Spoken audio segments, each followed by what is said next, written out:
Bininyagan ng Orlando Magic ang LA Lakers sa kanilang home court kung saan undefeated ito prior to this game.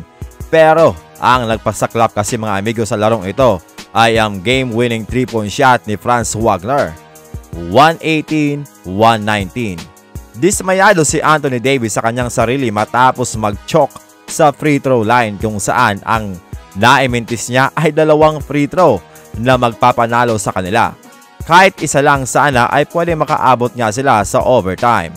Well, dito sila pinagbayad ni Franz Wagner mga amigo na tumira ng step back 3-pointer over Cam Reddish. Well, good defense naman ang ginawa ni Reddish mga amigo, good offense lang ang ginawa ni Wagner. May chance pa sana na makabawi si AD dahil sa kanya ang last play ng Lakers, subalit pinahirapan siya ng Magic na talagang walang magandang tira o makakuha man lamang ng foul para sana makabawi sa free throw at kapos na rin talaga sa oras. Well, this game si Anthony Davis ay gumawa ng 39 points, 9 rebounds at 3 blocks, 10 of 13 siya from the line at masaklap dyan mga amigo, yung crucial free throw pa ang kanyang naimintis. So medyo minamala si AD mga amigo.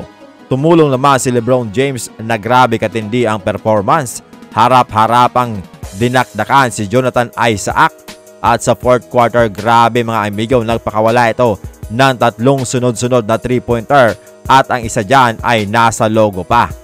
Siya ang bumuhat sa scoring ng Lakers sa fourth quarter kung saan nakapagtala siya dito ng 14 points at 3 3-pointer out sa 31 points, 10 rebounds, 7 assists na nagawa niya sa buong laro.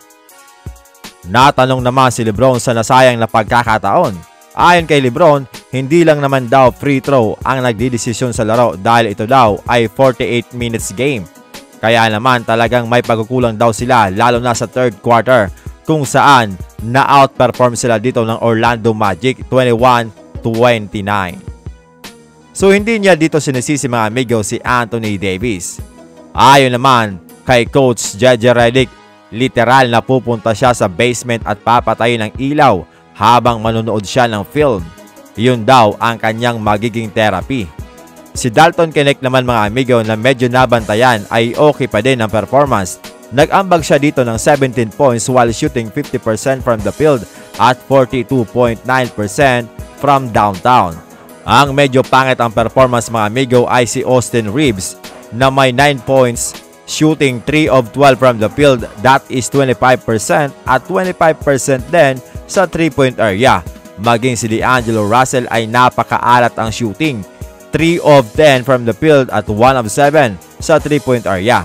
Meaning maganda ang depensa ng Orlando Magic mga amigo. Samantalang ang nagpanalo naman ng laro sa Magic na si Franz Wagner ay gumawa ng 37 points, 6 rebounds at 11 assists. Ang 15 points dyan mga amigo ay ginawa niya sa fourth quarter. Talagang siya ang bumuhat ng team. Ang sunod na mga kalaban ng Lakers ay walang iba kundi ang Denver Nuggets. Kaya magkakaalaman na sa Linggo alas 11:30 ng umaga Philippine time kung mananalo na ba ang Lakers kontra Denver Nuggets.